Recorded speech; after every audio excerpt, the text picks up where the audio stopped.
दोस्तों, क्या बिहार में होने जा रहा है बहुत बड़ा खेला, और क्या अपने ही अपनों के दुश्मन बन बैठे हैं। वो कहा ही जाता है कि दुश्मन न करे, दोस्त ने वो काम किया है, उम्र भर का गम हमें इनाम दिया है। और जब अपने ही अपनों के खिलाफ गद्दारी पर उतर आए तो फिर समझ लीजिएगा कि सियासी माहौल बहुत ज्यादा गर्म है। और सत्ता के लिए यहाँ भाई भाई के खिलाफ हो जाता है, और सत्ता के लिए बाप बेटे के खिलाफ चला जाता है, और सत्ता के लिए ही बेटा बाप से दुश्मनी कर बैठता है। और ऐसे बहुत से, जी हाँ, ऐसे बहुत से उदाहरण हैं राजनीति के अंदर कि कुर्सी और सत्ता के लिए अपनों ने अपनों के खिलाफ दगा किया है। इस सत्ता के लिए खून खून के खिलाफ खड़ा हो जाता है, और इस सत्ता की पावर के लिए, जी हाँ, अपने ही अपनों के खिलाफ गद्दारी कर देते हैं। क्योंकि बिहार में कुछ ऐसा ही देखने को मिल रहा है, क्योंकि सबकी नजर इस वक्त केवल एक चीज पर है,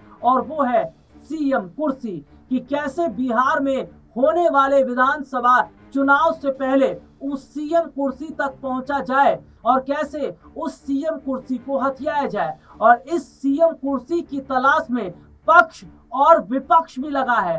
पक्ष की मैं बात करूं, यानी कि देखिए, इस वक्त जो अगर बात करें तो बिहार में जो जनाधार है वो एनडीए का जनाधार है, और कैसे अपने ही लोग हैं जो नीतीश को एक आंख नहीं भा रहे हैं उस सीएम कुर्सी पर बैठा हुआ देखकर, और अपने ही हैं जो ये चाहते हैं कि कब नीतीश सीएम कुर्सी छोड़े और हमारा मौका मिले। तो एक बड़ी खबर जरा अपने दर्शकों को बता दें कि बिहार में होने वाले विधानसभा चुनाव से पहले जहां जेडीयू विधायकों के टूटने की बड़ी खबर सामने आई है, वहीं दूसरी तरफ देखा जा रहा है कि क्या नीतीश की सीएम कुर्सी को हथियाने के लिए अब लल्लन सिंह किसी भी हद तक जाने के लिए तैयार हैं। लेकिन बिहार में क्या नीतीश कुमार को चकमा देना आसान रहेगा? क्योंकि वक्त रहते केसी त्यागी को जिस तरीके से ठिकाने लगा दिया गया, ठीक वैसे ही लल्लन सिंह को भी नीतीश ठिकाने पर लगा देंगे। बात बिहार की जरूर करेंगे, लेकिन थोड़ा सा जिक्र इस इतिहास पर कर लेते हैं कि कैसे सत्ता के लिए अपने ही अपनों के खिलाफ खड़े हो गए। शुरुआत महाराष्ट्र से, महाराष्ट्र की बात कर लेते हैं। जब शिवसेना एक थी और एकनाथ शिंदे जब उद्धव ठाकरे के साथ थे, और एकनाथ शिंदे को ऑफर दिया गया सीएम बनने का, यानी कि कुर्सी, यानी कि पावर, यानी कि सत्ता। और जब इसका ऑफर बीजेपी की तरफ से दिया गया तो शिंदे ने आप देखा नेताओं, उन्होंने उद्धव ठाकरे के साथ गद्दारी की और विधायक लेकर रिजॉर्ट पहुंच गए और बीजेपी के साथ मिलकर सरकार बना ली, और उद्धव ठाकरे को, जी हाँ, नस्ते नाबूद कर दिया। उद्धव ठाकरे को फर्श पर लाकर खड़ा कर दिया, यहां तक कि शिवसेना के दो भाग कर दिए। ये वही एकनाथ शिंदे हैं जो उद्धव ठाकरे के सबसे करीबी माने जाते थे। चलिए उत्तर प्रदेश चले आते हैं। उत्तर प्रदेश में सबसे बड़ा नाम है अखिलेश यादव का। अखिलेश यादव और मुलायम सिंह यादव, यानी कि अखिलेश यादव के पिता मुलायम सिंह यादव। मुलायम सिंह यादव ये नहीं चाहते थे कि समाजवादी पार्टी की कमान अखिलेश यादव के हाथ में आए, लेकिन अखिलेश इस बात पर अडिग थे कि अगर समाजवादी पार्टी की कमान उनके हाथ में नहीं आएगी तो वो नई पार्टी बना डालेंगे। इतना ही नहीं, उन्होंने तो ये तक कह दिया था कि समाजवादी पार्टी जो बनी हुई है उसका जनाधार ही खत्म कर देंगे।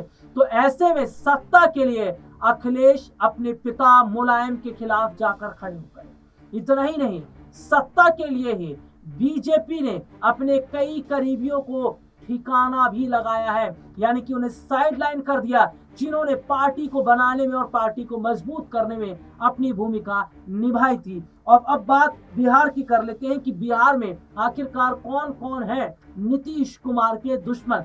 पक्ष की बात कर लेते हैं, और कौन कौन है जो ये नहीं चाहते कि नीतीश अब सत्ता पर बैठे। तो उनमें सबसे पहला और बड़ा नाम आ जाता है लल्लन सिंह का।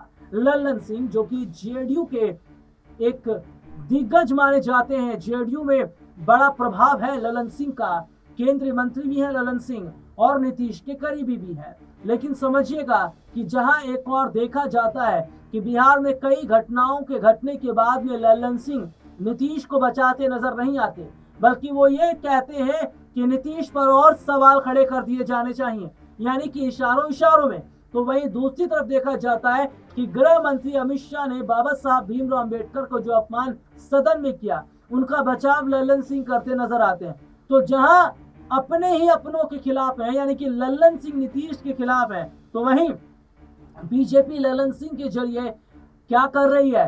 बीजेपी लल्लन सिंह के जरिए नीतीश को सत्ता से हटाने की कोशिश कर रही है, क्योंकि जेडीयू के विधायकों पर जो बड़ी पकड़ रखता है वो है लल्लन सिंह, और लल्लन सिंह के सहारे ही अब बीजेपी बिहार की राजनीति को सांधने की कोशिश कर रही है। क्योंकि समझिएगा कि क्या बीजेपी को अब नीतीश कुमार पर भरोसा नहीं रह गया है। दरअसल इसके पीछे की सबसे बड़ी वजह यह है क्योंकि नीतीश कुमार बीजेपी के कई फैसले से नाराज हैं। उनमें एक बड़ा फैसला वक्फ बोर्ड का फैसला है। उनमें जो फैसला है, जो कोर्ट की तरफ से आरक्षण को लेकर किया गया फैसला, वो फैसला है। इसके अलावा अगर बात करें तो जिस तरीके से धर्म की राजनीति हो रही है और मुसलमानों को टारगेट किया जा रहा है, ये बात भी नीतीश कुमार को पसंद नहीं है। तो बीजेपी के कई फैसले के खिलाफ, यहाँ तक कि बीजेपी की कई बैठकों से नीतीश नाराज है, नदारद नजर आ रहे हैं, और बीजेपी को अब डर नीतीश से लगने लग गया है